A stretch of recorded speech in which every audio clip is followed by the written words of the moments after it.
Seigneur Jésus, nous disons merci et nous prions pour Papillon, que ou qu'a fait Papillon grandir, parce que nous connaissons les grandir, gens ça ca bon pour pas seulement artisans mais pour Haïti. Et nous prions tout pour artisans que sont capables de mettre en place pour les apprendre plus, parce que si on apprend, il y a qu'à avancer et il y a plus de possibilités pour travailler plus. Et pour connaître toutes les décisions qui prennent, nous ne pas prêts parce que nous pas mais nous prenons juste parce que c'est bon pour eux et c'est bon pour le business là.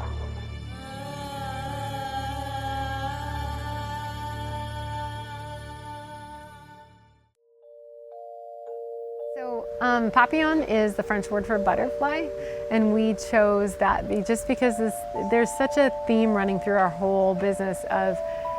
things that were deemed maybe worthless becoming something of beauty. And so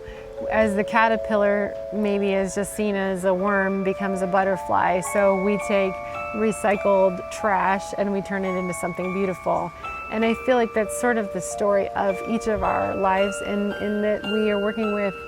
people who are just becoming more than they ever thought that they could become. This theme of the butterfly is just something that runs through everything we do, of taking things that have been discarded and deemed worthless and becoming something beautiful.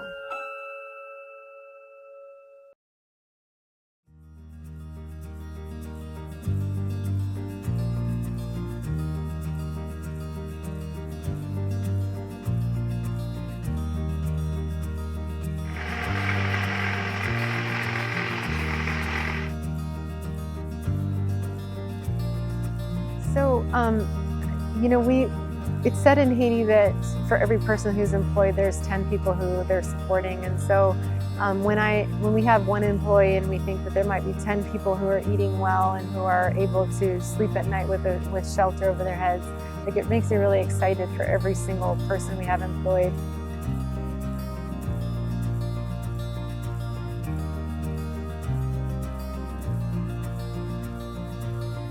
Asking more questions just led me to understand this concept of the poverty orphan, which is kids who are abandoned to orphanages just because their parents don't have enough money to take care of them, to feed them.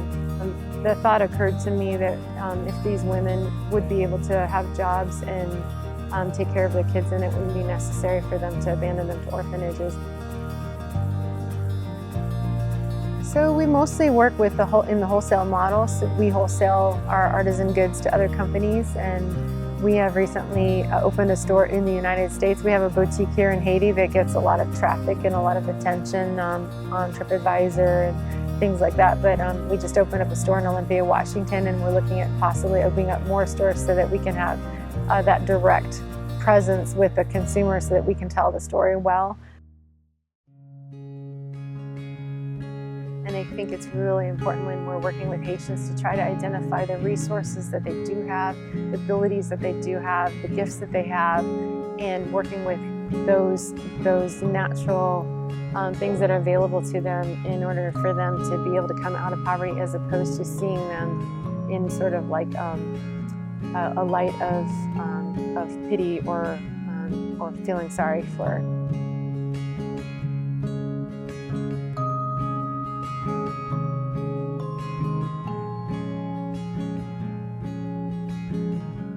There's an incredible amount of creative people who are just doing really cool things with what they have and what they find around them. Haitian people are resilient, they're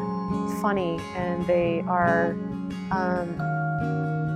they're beautiful in that they have endured much more than any other country that I can think of, and yet they can still continue to push on and get back up again and try. And I think the resilience of the Haitian people is something that is really remarkable.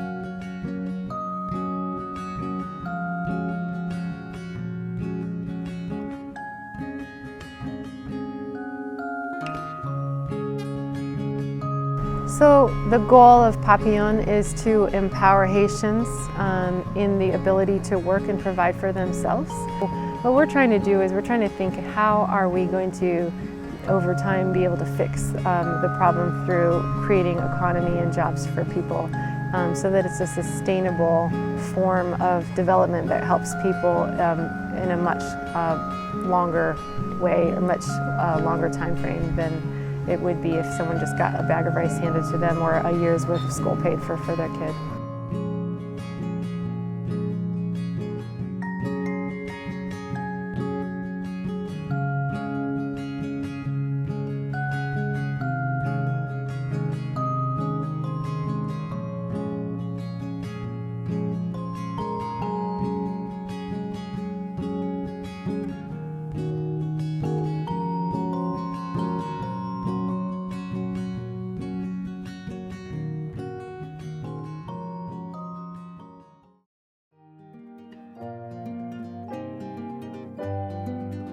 For some reason in my mind, I have this number of 1,000 people in my head that I don't want to rush to get to 1,000 people, because I know that you want to do things slow and steady so that you're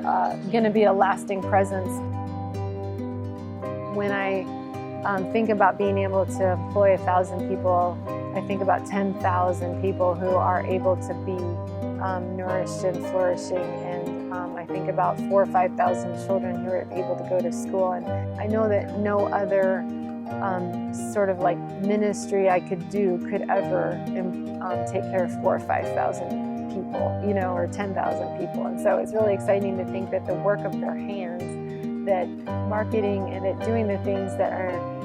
you know, that they're being creative, and that God has given them as talents to do, can take care of those needs that would be so hard to fundraise for.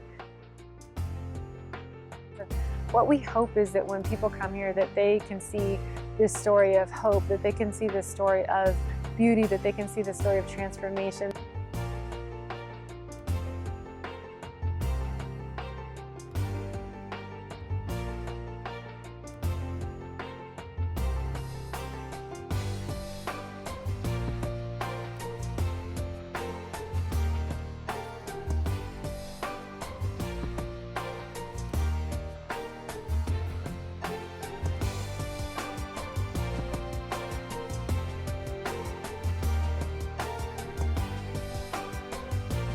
When they come to Haiti, that they're not getting just the negative image that is often presented about Haiti, that they're seeing that there's